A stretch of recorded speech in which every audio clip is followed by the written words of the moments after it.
இந்த வீடியோவில் chicken noodles எப்படி பண்ணுறதுன்னு பார்க்க போகிறோம். ஒரு கடாயில் ஒரு முட்டையை உடைச்சி ஊற்றிடணும். அதுலேயே கொஞ்சமாக பெப்பர் ஆட் பண்ணிக்கணும். ஃபஸ்ட்டே முட்டையை வறுத்துட்டு தனியாக ஒரு பிளேட்டுக்கு மாற்றி வச்சிடணும்.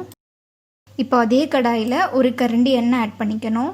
நீளமாக கட் பண்ணி வச்ச 10 பல் பூண்டு, 2 பச்சை மிளகாய், இதை லைட்டாக எண்ணெயில் ஃப்ரை பண்ணி விட்டுறணும். ஒரு பெரிய வெங்காயம் இந்த மாதிரி நீளமாக கட் பண்ணி ஆட் பண்ணிக்கணும். இந்த வெங்காயத்தை முக்கால்வாசி நல்லா ஃப்ரை பண்ணி விட்டுறணும்.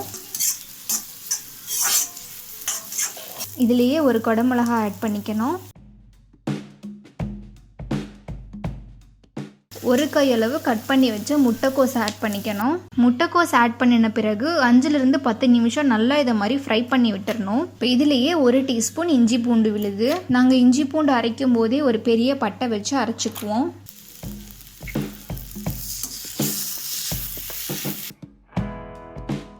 இப்போ இதை நல்லா ஃப்ரை பண்ணின பிறகு இதுலேயே 1 டீஸ்பூன் காஷ்மீரி மிளகாய்த்தூள், தேவையான அளவு உப்பு ஆட் பண்ணிவிட்டு இதையும் நல்லா மிக்ஸ் பண்ணி விட்டுறணும்.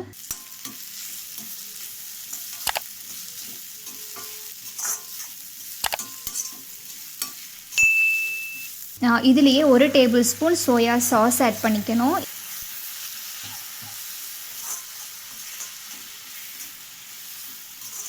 இப்போ இதை நல்லா ஃப்ரை பண்ணி விட்ட பிறகு கடைசியாக நம்ம ஃப்ரை பண்ணி வச்சுருந்த முட்டையை ஆட் பண்ணிக்கணும்.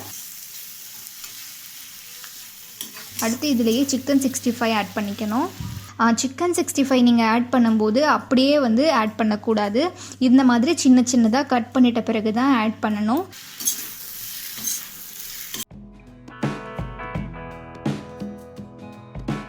இது 2 பேக்கெட் நூடுல்ஸ். இதை நம்ம கொதிக்கிற தண்ணியில் 2 ட்ராப்ஸ் எண்ணெய் விட்டு நூடுல்ஸை ஆட் பண்ணி நல்லா இந்த மாதிரி ஒட்டாமல் வேக வச்சு எடுத்துக்கணும்.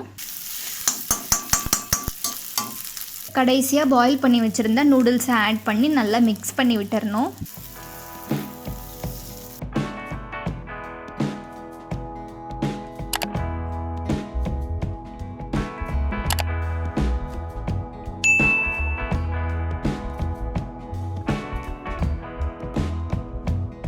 கடைசியாக கொஞ்சமாக பெப்பர் ஆட் பண்ணி நல்லா ஃப்ரை பண்ணி விட்டுறணும்.